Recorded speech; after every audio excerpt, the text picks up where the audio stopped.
BBC বাংলার সান্ধ্য অধিবেশন প্রবাহতে আপনাদের স্বাগত। আজ আপনাদের সাথে লন্ডন স্টুডিও থেকে আছি মানসী বড়ুয়া।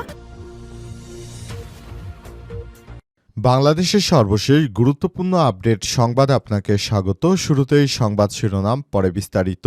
প্রথমেই জানাবো আমাদের হাতে থাকা সর্বশেষ গুরুত্বপূর্ণ সবথেকে তাজা আপডেট সংবাদ। জ্বলছে করাইল বস্তি নিয়ন্ত্রণে ফায়ার সার্ভিসের ১৯ ইউনিট। রাজধানীর মহাখালী এলাকায় করাইল বস্তির আগুন এখন নিয়ন্ত্রণে আসেনি। আজ বিকাল ৫টার পর লাগা আগুন এখনও জ্বলছে করাইলের বস্তিতে। ভয়াবহ আগুন লেগেছে সেখানে। ফায়ার সার্ভিসের ৩৬টি ইউনিট একযোগে কাজ করছে, তারপরে আগুন নিয়ন্ত্রণে আনা সম্ভব হচ্ছে না। এ অবস্থায় সবাই আল্লাহকে ডাকা ছাড়া আর কোনো বিকল্প নেই।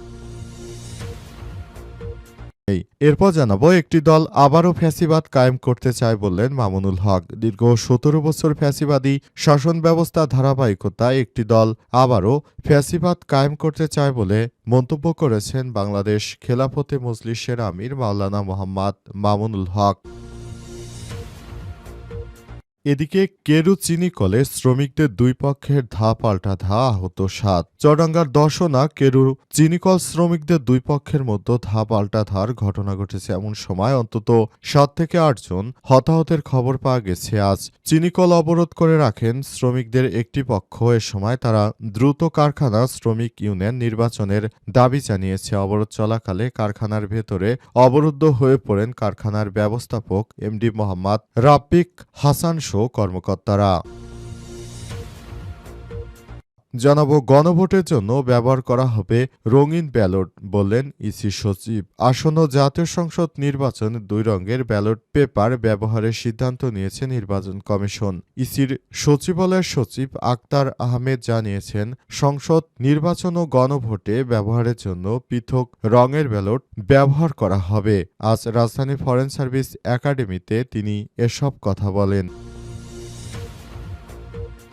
এবং সর্বশেষ জানাবো, প্রবাসীদের এনআইডির পাশাপাশি পাসপোর্ট দিয়ে ভোটার তালিকায় অন্তর্ভুক্ত করার আহ্বান বিএনপির। প্রবাসীদের এনআইডির পাশাপাশি পাসপোর্ট দিয়ে ভোটার তালিকায় অন্তর্ভুক্ত করার জন্য আহ্বান জানিয়েছেন বিএনপির নেতারা। আজ ইসি ভবনে প্রধান নির্বাচন কমিশনের সঙ্গে বৈঠক শেষে বিএনপির স্থায়ী কমিটির সদস্য নজরুল ইসলাম খান সাংবাদিকদের এসব কথা বলেছেন। প্রিয় দর্শক, এতক্ষণ শুনছিলেন সংবাদ শিরোনাম, এবার বিস্তারিত। তবে তার আগে বন্ধুরা, অনুরোধ থাকবে এই সংবাদটিতে একটি লাইক দিন। এই চ্যানেলে আপনি নতুন হয়ে থাকলে আমাদের সংবাদটি দেখতে দেখতে চ্যানেলটি সাবস্ক্রাইব করে রাখুন। কমেন্ট করে বন্ধুরা আপনার মূল্যবান মতামত জানিয়ে দিন আপনি বিশ্বের কোন দেশ থেকে বা বাংলাদেশের কোন স্থান থেকে আমাদের সংবাদটি দেখছেন এবং শুনছেন। আর বন্ধুরা, সংবাদটি আপনার সোশ্যাল মিডিয়া ফেসবুকে শেয়ার করে বন্ধুদেরও দেখার সুযোগ করে দিন। এবারে বিস্তারিত। চলছে কাকরাইল বস্তি নিয়ন্ত্রণে ফায়ার সার্ভিসের ৩৬ ইউনিট। রাজধানীর মহাখালী এলাকায় কাকরাইল বস্তির আগুন এখনও নিয়ন্ত্রণে আসেনি। ফায়ার সার্ভিসের সদস্যরা পুরোপুরি চেষ্টা চালিয়ে যাচ্ছে আগুন নিয়ন্ত্রণে আনার জন্য এবং তারা সব জায়গা থেকে সম্পূর্ণ প্রচেষ্টা চালিয়ে যাচ্ছে। এখনও আগুন নিয়ন্ত্রণে আনতে পারেনি। ফায়ার সার্ভিসের সদস্যরা জানিয়েছে, সন্ধ্যার পরপর থেকেই তারা এই আগুন নিয়ন্ত্রণে সর্বোচ্চ চেষ্টা চালিয়ে যাচ্ছে। দফায় দফায় তারা তাদের ইউনিট বৃদ্ধি করেছে, কিন্তু এখনও আগুন নিয়ন্ত্রণে আনা সম্ভব হয়নি। আগুনে জ্বলে যাচ্ছে একের পর এক বস্তি এলাকায় কে বা কারা আগুন দিয়েছে এখনও এ বিষয় নিয়ে কোনো তথ্য জানা যায়নি। আগুনের লেলিহান শিখা ছড়িয়ে পড়েছে পুরো বস্তি এলাকায়। এই ধরনের অগ্নিকাণ্ডের ঘটনা বাংলাদেশে শেখ হাসিনা পালিয়ে যাওয়ার পর মাঝে মাঝেই দেখা যাচ্ছে এবং এই ধরনের অগ্নিকাণ্ডের ঘটনা ঘটার কারণে আসলে ফায়ার সার্ভিসের সদস্যরা তারা অনেক বেশি এখন চিন্তার মধ্যে পড়ে গেছে। কারণ কে বা কারা এই ধরনের আগুন লাগানোর ঘটনা ঘটাচ্ছে সে বিষয়টি জানা যাচ্ছে না। বিমানবন্দরে আগুন লাগার ঘটনা নাকি আওয়ামী লীগ ঘটিয়েছে, তখন শোনা গেলেও এখন তদন্ত প্রতিবেদনে বেরিয়ে এসেছে আওয়ামী লীগ নাকি আগুন লাগানোর ঘটনা ঘটায়নি। তাহলে এমনি দেশের অভ্যন্তরে এত অগ্নিকাণ্ডের ঘটনা ঘটছে সেই বিষয়টি নিয়ে জনমনের মধ্যে এখন প্রশ্ন দেখা দিয়েছে এবং এই ধরনের অনাকাঙ্ক্ষিত আগুনের ঘটনা যেন দেশের অভ্যন্তরে আর না ঘটে সেজন্য আরও সবাইকে সতর্কতামূলক ব্যবস্থা গ্রহণ করতে হবে। তা না হলে দেশটাকে যে ধ্বংসের ষড়যন্ত্র করা হচ্ছে সেই বিষয়টি গুরুত্ব সহকারে দেখতে হবে। একটি দল আবারও ফ্যাসিবাদ কায়েম করতে চায় বললেন মামুনুল হক। দেশের অভ্যন্তরে এখনও একটি রাজনৈতিক দল নতুন করে ফ্যাসিবাদ কায়েম করার চেষ্টা চালিয়ে যাচ্ছে বলে মন্তব্য করেছেন মামুনুল হক। তিনি বলেন, এটা আমরা এখন আর হতে দিতে পারি না।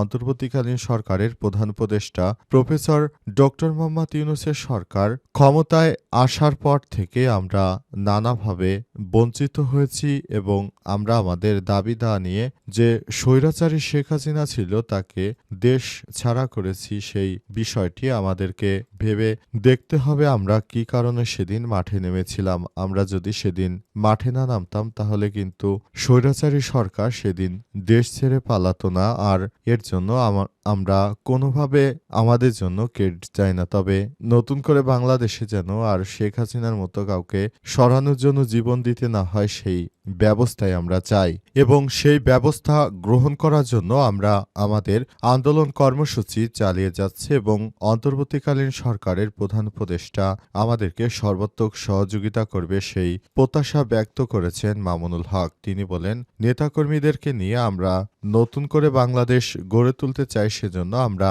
একসঙ্গে মিলেমিশে কাজ করতে চাই। আর এখানে অনেকেই আমাদের বাধা হয়ে দাঁড়াচ্ছে, তাদেরকে বলতে চাই আপনারা আমাদের বিরুদ্ধে বাধা হয়ে না দাঁড়িয়ে বরং আমাদেরকে আপনারা আপনাদের বন্ধু মনে করুন এবং আমাদেরকে একসাথে আমাদেরকে চলতে দিন, যাতে করে আমরাও আপনাদের সঙ্গে থেকে আমরা সবকিছু করতে পারি বলে মন্তব্য করেছেন। মামুনুল হক আরও বলেছেন, আমরা এক স্বৈরাচারকে তাড়িয়ে অন্য স্বৈরাচারকে বসানোর জন্য আপনাদেরকে ক্ষমতায় আনতে চাই না। আপনারা যদি ভালো মানুষ হন, দেশের মানুষ আপনাদের ভোট দেবে। আপনাদের চরিত্র কিন্তু দেশের মানুষের সামনে এখন উন্মুক্ত হয়ে গেছে। তাই আপনাদেরকে বলবো, আপনারা অতি দ্রুততম সময়ের মধ্যে আপনাদেরকে পরিবর্তন করুন, তা না হলে দেশের মানুষ আপনাদেরকে আর ভোট দেবে না।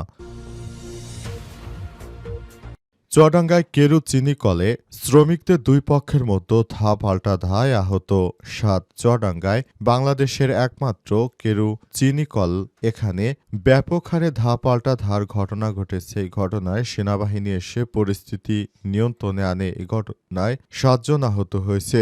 তুচ্ছ ঘটনাকে কেন্দ্র করে শ্রমিকদের দুই পক্ষের মধ্যে এ ধরনের সংঘর্ষ ঘটনা ঘটে এবং এ সংঘর্ষ বড় আকারে রূপ নেয়। সংঘর্ষ চলাকালে সেখানে সবাই এ বিষয়গুলোকে সামনে আনে। মূলত সেখানে এক পক্ষ নির্বাচনের দাবিতে তারা আন্দোলন করতে থাকে এবং পুরো রাস্তাঘাট তারা ব্লক করে রাখে। এই ঘটনায় তারা ওই কেরুকলের এমডিকে অবরুদ্ধ করে রাখে এবং এমডিকে অবরুদ্ধ করে রাখার কারণে পুরো ব্যাপারটি তারা মিটমাট করতে চায়, কিন্তু অবশেষে অন্য একটি পক্ষ এসে তাদেরকে ধা দেয়। এরপরই দুই পক্ষের মধ্যে মূলত এই ধা পাল্টাধার ঘটনা ঘটে এবং এক পর্যায়ে সেটি আরও বিস্তৃত আকার ধারণ করে এবং শেষ পর্যন্ত দুই পক্ষের ধাওয়া পাল্টাধার ঘটনায় পুরো এলাকায় থমথমে অবস্থা বিরাজ করছে।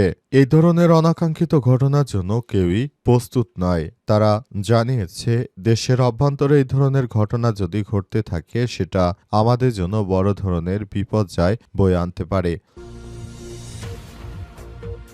গণভোটের জন্য ব্যবহার করা হবে রঙিন ব্যালট বললেন ইসি সচিব। আগামী জাতীয় সংসদ নির্বাচনে ব্যালটের জন্য রঙিন ব্যালট পেপার ব্যবহার করা হবে বলে জানিয়েছে নির্বাচন কমিশন।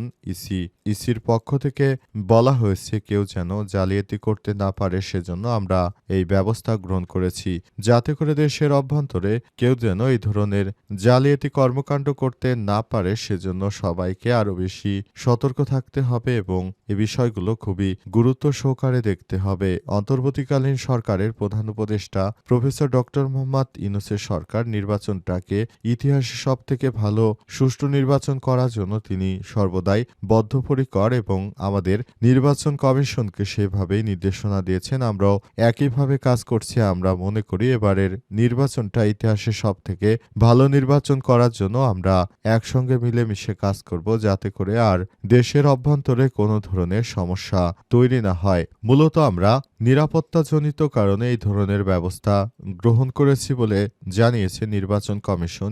ইসির পক্ষ থেকে আরও বলা হয়েছে, এই ধরনের কর্মকাণ্ড যেন কেউ পরিচালিত করতে না পারে, সেজন্য আমরা নির্বাচনের ব্যাপারটি খুবই নিরাপত্তার ইস্যু মনে করে এবং নির্বাচনটা যেন ইতিহাসের সবথেকে ভালো মানের একটি নির্বাচন হয় সেটা মাথায় রেখে কাজ করছে এবং আমরা মনে করি এই নির্বাচনটা একটি অবিস্মরণীয় ঘটনা হয়ে থাকবে ইতিহাসের পাতায়। দেশের মানুষ একসময় বলবে ডক্টর মোহাম্মদ ইউনূসের সরকার ছিল, তিনি একটি ভালো নির্বাচন মানুষকে উপহার দিয়েছেন। মানুষ তাদের ভোট যেন যোগ্য ব্যক্তিকে দিতে পারে, সেজন্য অন্তর্বর্তীকালীন সরকারের প্রধান উপদেষ্টা তিনি আমাদেরকে সর্বাত্মক সহযোগিতা করবেন, দেশের প্রশাসনও আমাদেরকে সর্বাত্মক সহযোগিতা করবে। আমরা সেই প্রত্যাশায় রয়েছি বলে জানিয়েছেন।